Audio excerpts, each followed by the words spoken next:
Hey guys, it's Comics G-Man here again.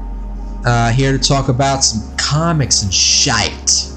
So listen, today I want to talk about the TVA comics. And look, I kind of fell off of it. I only got 2 reviews here from December and January. Issue 1 and issue number 2. I'm going to read you the reviews and a little bit of what I remember about them. And when I get time, I'll write reviews and talk about the 3, 4, and 5 that I've missed out on and I haven't read yet. But let's dive into this one real quick. So here's what I wrote about number 1. I gave it a bad score at the time, and I remember I was excited for it because, look, I was a fan of the Loki TV show. And look, season 1 was awesome.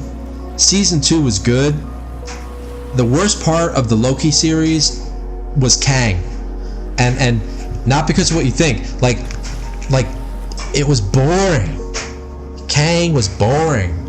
Like when they first revealed him, I thought, oh, this is gonna be sick. Like, Kang is pretty cool.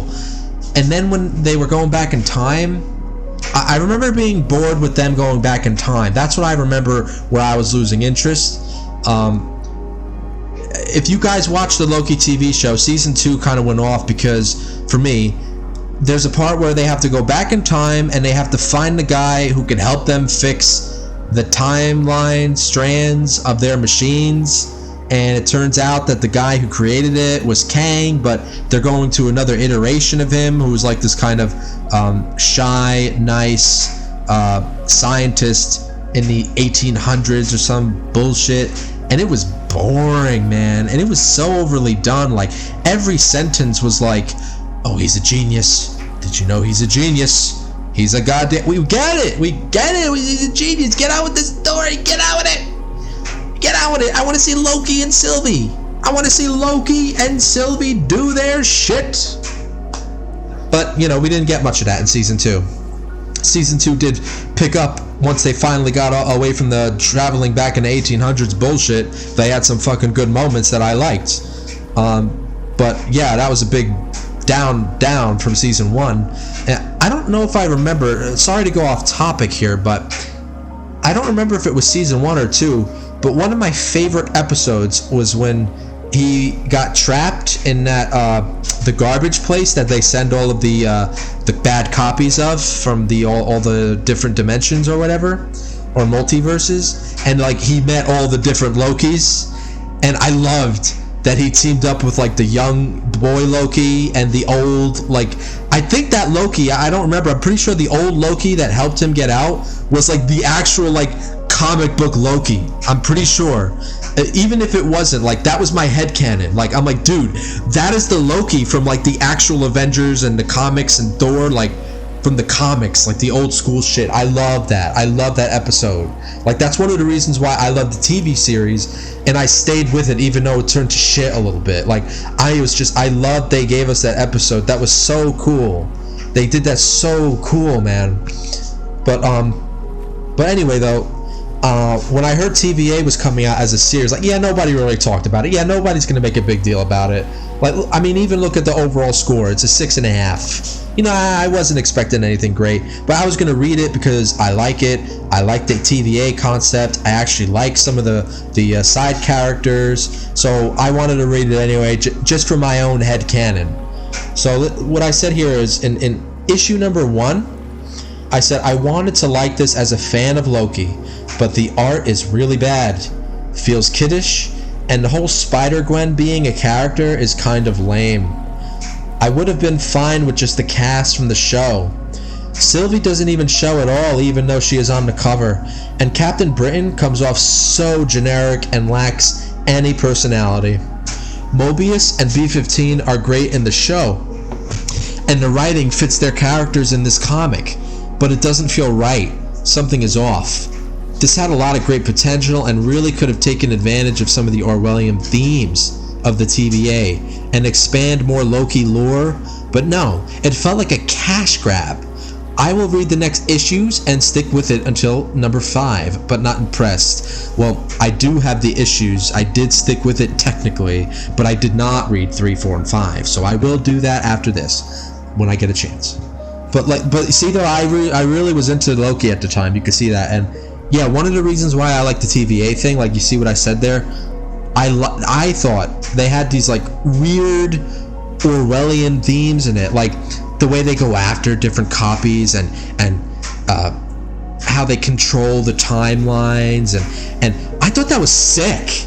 I loved that. I really liked it a lot. At first, I thought it was going to be stupid because, you know, I was one of those guys who was like, I was like Venom on The Last Dance, like where he's talking to Tom Hardy and he's like, enough of this multiverse bullshit. Like, dude, that was me for a long time. I was getting sick. I didn't even like the multiverse shit to begin with.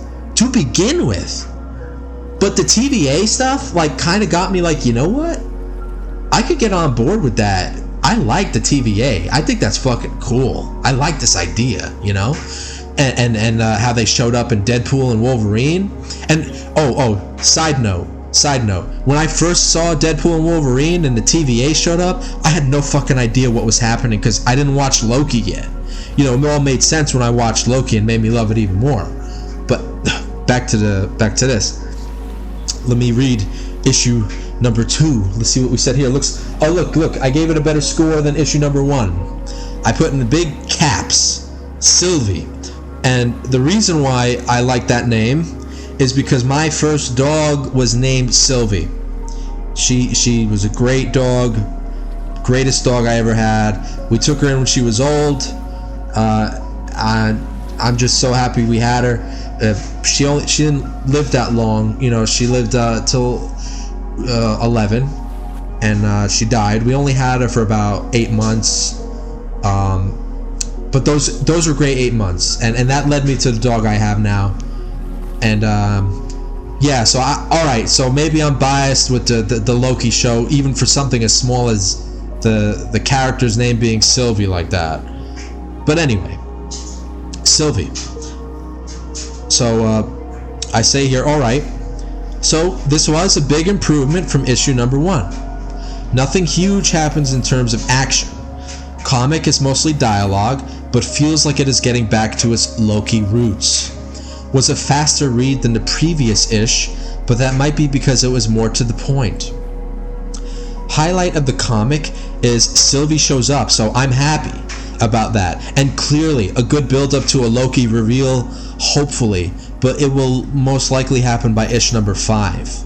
Although I'll be honest with you right now, I'm not counting on it. I have a feeling Loki isn't going to show up. Nonetheless, my only criticism is that the characters going to hell, they go to hell in this, that's right, or specifically Hellstrom City, where people can right wrongs, was like no big deal. Then when Sylvi shows up, she applauds Spider-Gwen and Gambit for their gusto walking into hell. Like what? Why do I have issue with this little comment? Well, this is Sylvi, who lived her entire life hiding from the TVA by living in moments in time where apocalypse would begin to avoid detection. Oh right, yeah. Do you guys remember that watching the show? Every time, the only reason why they never could find that iteration of Loki, the Sylvi version, was because she kept going to like a time period where there was like a catastrophe or end of the world scenario, so like they always missed her. Like that was another awesome concept. Fucking love that.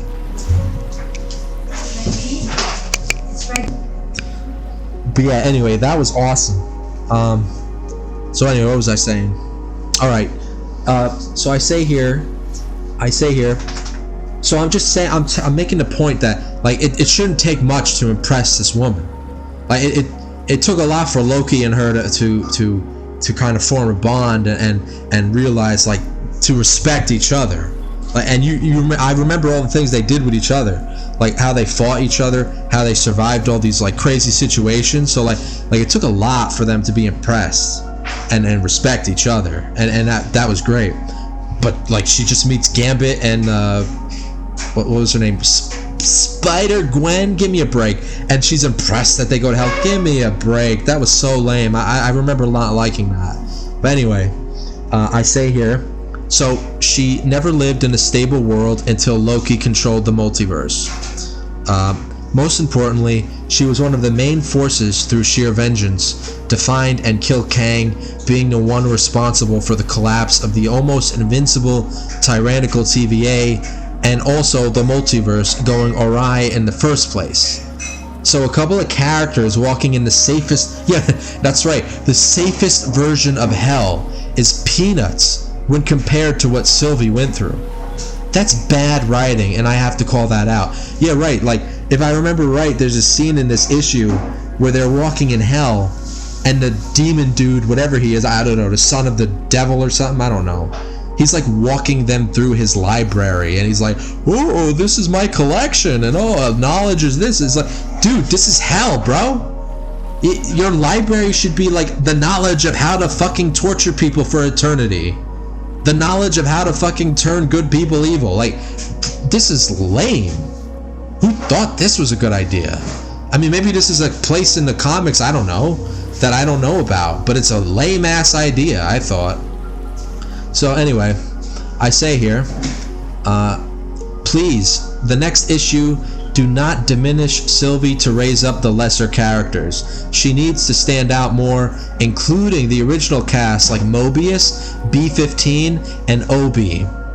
They are integral, and honestly, Spider-Gwen and Gambit should be side characters to the Loki cast journey. Still, this comic I would only recommend to fans of the Loki show. It is a hard sell to a broader, general audience of readers, and I still stand by that. Dude, Spider-Gwen, I mean, look, you guys like Spider-Gwen, I'm not judging.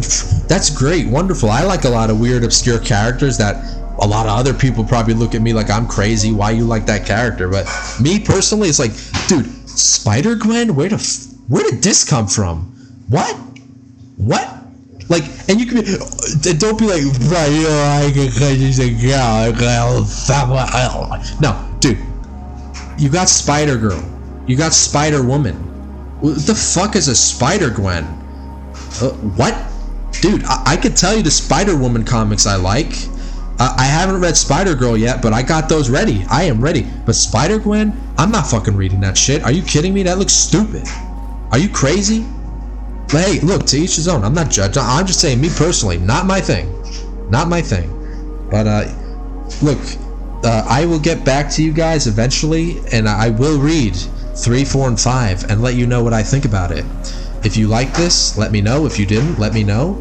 Hope you had fun. Have fun. Like and subscribe. Thanks for listening.